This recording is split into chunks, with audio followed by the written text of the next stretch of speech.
Good morning, team. It is Tuesday, February 23rd, and we hope your week is off to a great start. I'm Amy Core, and I'm joined by Kevin Van Eck, and we are live out of the Goose Island office. Thank you for joining us. Let's grab our coffee, our tea, our power smoothie, or our lemon water, and let's jump into another episode of Coffee with Amy and Kevin. Yes. Hi, Amy. Hi, everybody. Good morning. Hope you've got your coffee full. We do. Fill it up now because we've got a great episode today. We know the market's hot. We know that things are moving quickly, and we know that we are being put in situations we may not have experienced before. And that's exactly what we're going to talk about today in working with buyers, contemporaneous offers. That's right, Kevin. Contemporaneous offers. It's a tough one to say. It's even a harder one to spell. But I'll tell you, contemporaneous offers are really important to know and understand in this market right now. So a contemporaneous offers relates to a situation where you as a licensee may have more than one buyer or more than one renter who is interested in the same property. Now, in some markets, this is something where we don't see this as a problem or it never seems to be an issue. But now in a market that we're in currently, where there are low inventory levels and there are not that many homes out there, we are seeing more and more buyers competing for the same houses. So you may at some point have to deal with two clients who are interested in the same home, and you need to know how to handle it. So let's talk about why this could be tricky. It might be obvious, but ultimately, what we've done is we've entered into an agency relationship with one buyer who's interested in a property. We've entered into an agency relationship with another buyer who is interested in the same property. So let's start at the very basic bare minimum. Number one, make sure when we start working with buyers that we give them the agency disclosure. And that can mean one of two things. You can use the non-exclusive agency disclosure that's available, or you could use the exclusive buyer-broker agreement. And that one is always recommended simply because it outlines our responsibilities and the buyer's responsibilities and the way that we are going to work with that client in a more detailed way. So ultimately, at the end of the day, either of those disclosures or agreements will outline to a buyer that we may be showing the same property we show them to other buyers. So from the very first point, make sure we have an agency agreement or agency disclosure in place with each buyer that we're working with to ensure that that is clear. Beyond just the agency agreement, though, if you have two or more clients writing offers on the same property, we must disclose it. And we need to disclose it as soon as we know about it. And there is actually a particular form that you can use in this situation. It is a contemporaneous offers form or writer, and you can find it in our printable documents online, but we also have it for your convenience attached to this email. And what's really important for you to know is this contemporaneous offer form needs to be presented to your two buyers as soon as you know about the situation.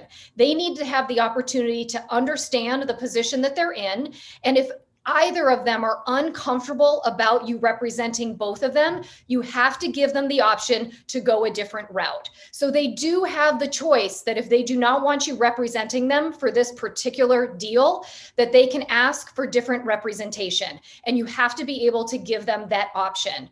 Now, here's the thing. You can go ahead and refer out one of them or maybe even both of them in this situation to another agent. That doesn't mean that after they're putting an offer in on this property passes, and let's say they don't get it and they want to continue looking, you can work with them again. But for this particular situation, if they want it, you're going to need to look at referring them out to somebody that can represent them solely. All right. The other thing that's really important to note is that if you are referring them to another agent and you're asking for a referral fee, you just need to make sure that that is also disclosed to all parties.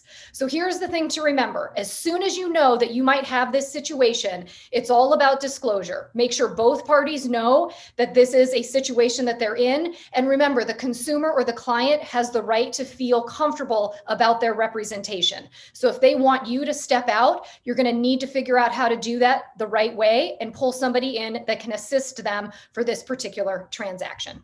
So let's wrap this up. And to be very clear, this is a serious situation. This isn't something to sweep under the rug. And to present a scenario that may come up if you don't talk about this or don't disclose it. Let's say you have a buyer that makes an offer on a property. They don't get it. but your second buyer did. They end up closing on the property, and your first buyer that didn't get it sees that you sold the property they were interested in to somebody else. What happens then? What is that conversation like? The problem is if they decide to file a complaint or pursue something where they felt like something was done that wasn't above board, and we haven't gotten the contemporaneous offers disclosure completed, we are in trouble. So just like dual agency, this is a touchy situation. This is easier than dual agency though. And contemporaneous offers, the key to remember is disclose. Always disclose. We sometimes feel weird about having a difficult conversation. So practice the conversation first. Simply outline to that buyer that you've already written an offer with another buyer and that you are giving them the option to either be referred to another agent or you will continue to represent them. And remember, they make the decisions on what to offer, what their terms of their offer are. And so no matter what, you're advising each party independently on what's best for them. And so continuing to represent them is fine as long as you have disclosed it. So with that, fill up your coffee. Let's have a great day. And if you have questions about contemporaneous offers, please reach out to your managing broker. They'll be able to clue you in and give you some guidance on specific scenarios that you're having. Thanks, everybody. Have a great day. Wait. We're talking about buyers. Oh. What do we do when we want to work with buyers? Does anybody want to win a cool hoodie? Say list. Oops. All right, Kevin, tell our audience, everyone out there, our thousands of viewers, how they can enter for a chance to win a super awesome Zen list with a really cool hoodie. So this is the way you win. You have to sign up 5 buyers for Zenlist.